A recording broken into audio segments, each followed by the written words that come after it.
Okay, so here we go. When we clicked on Add New Screen before, we created this monstrosity of a screen, okay? And I really hate it. It's ugly, it's horrible. So, we're going to get rid of some stuff. Actually, let's get rid of all of this alarm management stuff, and let's get rid of this alarm view. So, delete, select all this stuff, delete, and we'll definitely hang on to our exit button because that comes in handy. Okay, so we've got this screen, and it's a pretty good sized screen apparently. So let's click on the screen itself, and let's click into properties and come down here to layout. And there we go. You see this thing's 1024 by 768. Well, I'm going to make it something a little bit more manageable. How about 500 by 500? Okay, so that gives us a pretty small little screen here, and yeah, I think I can work with that a little bit better. And then for color, I'm really sick of looking at this kind of gunmetal gray or whatever that's supposed to be.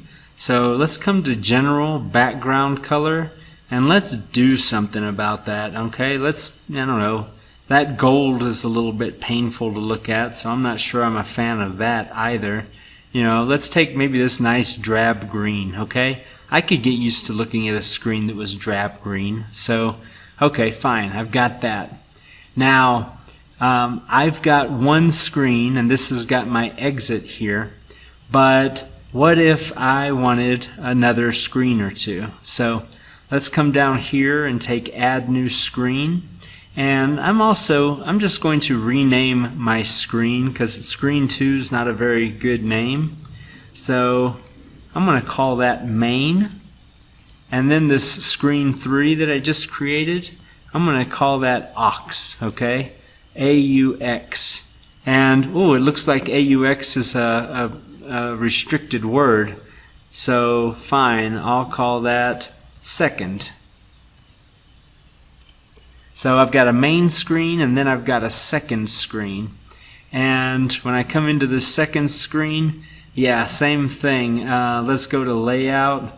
Let's make that guy 500 by 500. And let's go to general. And let's give ourselves a different color so that we really know that, yes, we are changing screens. Maybe like this raspberry, okay? That's not so bad, is it? And now we've got two screens, same size, different colors, and I want some navigation between these screens. So let's drag in a button here and just put that somewhere pretty far close to the bottom. And here, this one will say main, and let's put some animation on that, namely whenever we click on that, we want it to take us to another page. So we're going to come here to Screens, Activate Screen, and let's pull our screen from the list. We want to activate the main screen. Alright, and I'm going to Control-C, Control-V, I'm going to copy and paste, and I'm going to bring another button, and let's see if I can just line it up real nicely there. That's perfect. And I'll call that second.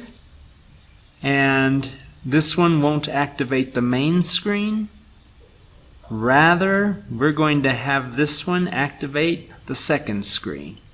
Okay, so I might have a third, a fourth, and a fifth screen down here. I might have smaller buttons, and I might even need to abbreviate these or something like this. But that will at least get me around. So I'm going to Control-C and copy those. Come in here to second, Control-V, and now I've got those two buttons here as well. Now, for housekeeping's sake, some people will say, well, I don't want a button to the second screen on the second screen. We've got this thing kind of where we want it. So let's go ahead and simulate and see if indeed we now know how to create navigation between screens. So I'm going to right click on my main screen here, and I'm going to define this as the start screen, meaning anytime my application starts, it's going to start on the main screen. And having done that, let's click Start Simulation. And it's going to tell me this starts with the main screen. I'm just finally going to disable that. Don't show me that message again. Tell me something that I need to know or want to know or care about, or that, changes the world in some way, but don't keep telling me what screen's going to start. I'll figure that out myself when the app loads. I'm a smart cookie too, okay? And let's see. Just think about this. If it takes this long to initialize the screen application and simulate it when there's like nothing in there, almost no tags, alarms, anything, I don't want to imagine when this thing's like fully set up and running, right? And you've got a real program in there. So here we go. Here's my little screen. It's green, it's small, and I've got my exit button to get out of the app and end the runtime. And then I've got my main and second buttons. When I click my main button, well, I'm still on main. And when I click my second button, ooh, it worked. Look at that. I'm on my second screen, and I can go back and forth between main and second. So that's exactly what I wanted. Exit out of there, and the app closes.